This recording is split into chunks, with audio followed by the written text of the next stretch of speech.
ceritanya. Pada suatu hari terjadi bencana di sebuah daerah. Karena hujan turun deras berkepanjangan, permukaan sungai pun semakin lama semakin naik dan akhirnya terjadilah banjir besar. Ketika banjir sudah sampai ketinggian lutut orang dewasa, banyak orang sudah mulai mengungsi dari daerah tersebut.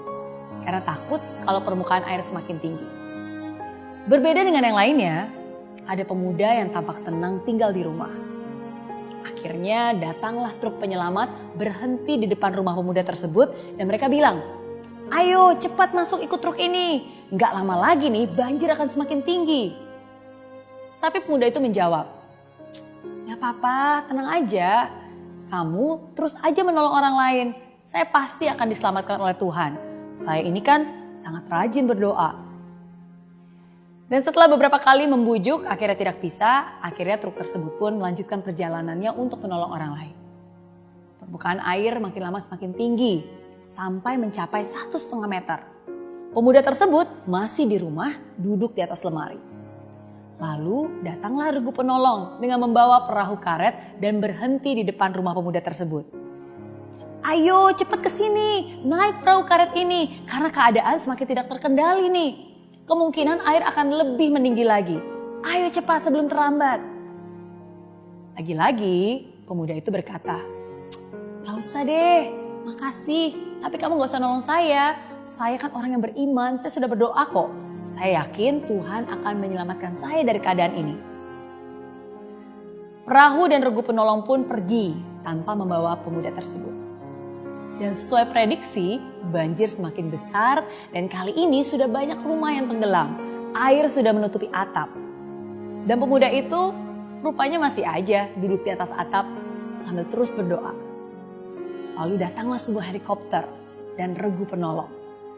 Regu penolong melihat pemuda tersebut, langsung melempar tangga tali dari helikopter dari atas dan terdengar suara dari megafon. "Pak, cepet, ayo, pegang tali itu, naik ke sini sebelum terlambat." Tapi lagi-lagi pemuda itu menjawab dengan berteriak, "Gak usah khawatir, saya ini orang beriman, rajin berdoa. Tuhan pasti akan menyelamatkan saya." Begitu katanya.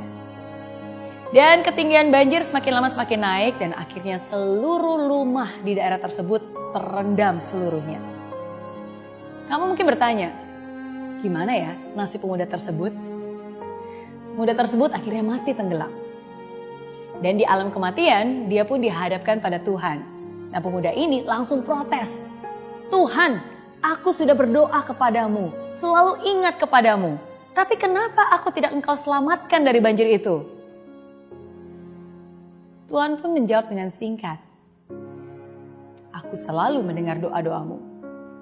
Untuk itulah aku mengirimkan truk, perahu karet, dan terakhir helikopter. Tapi kenapa kamu tidak peduli?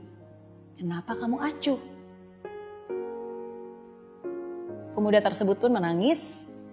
Dia merasa begitu bodoh bahwa dia tidak menyadari pertolongan itu. Tapi apa daya, semua sudah terlambat.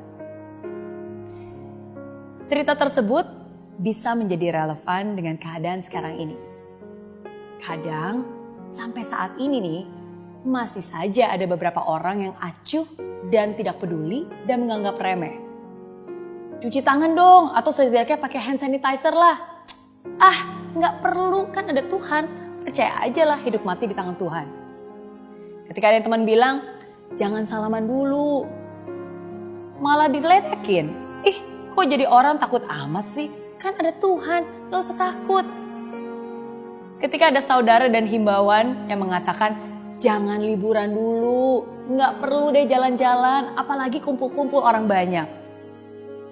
Tapi masih ada beberapa orang yang menempis dan bilang, gitu aja kok takut. Buktinya saya keluar juga gak apa-apa kok. Justru nih sekarang mumpung semua tiket hotel murah, enaknya jalan-jalan, mumpung masih muda, sehat pula. Gak apa-apa lah, ngapain juga takut, kan ada Tuhan yang menjaga. Doa saya kuat kok, kamu aja kali yang imannya kurang kuat nih. Dan akhirnya begitu dia kena virus corona, baru dia protes. "Tuhan, kenapa Engkau tidak melindungi aku? Kenapa Engkau tidak menjawab doaku?" Siapa bilang Tuhan tidak menjawab?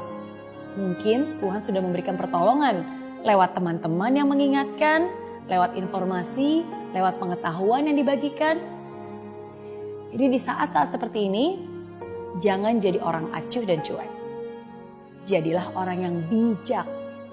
Dan sikap bijak kita itulah yang nantinya bukan hanya bisa menyelamatkan nyawa kita, tapi juga nyawa orang-orang yang ada di sekitar kita.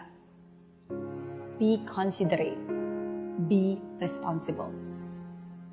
Hargai juga orang-orang luar biasa yang memang harus tetap bekerja demi kelangsungan hidup kita.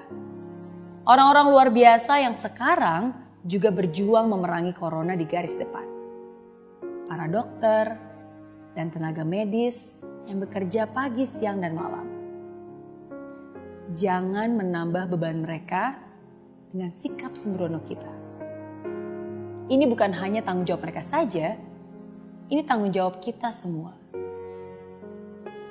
Let's hope for the best, but let's prepare for the worst. Jangan sampai sudah terkapar baru sadar. Lebih baik mencegah daripada menambah korban virus corona. Semua akan baik-baik saja kalau kita sama-sama saling menjaga.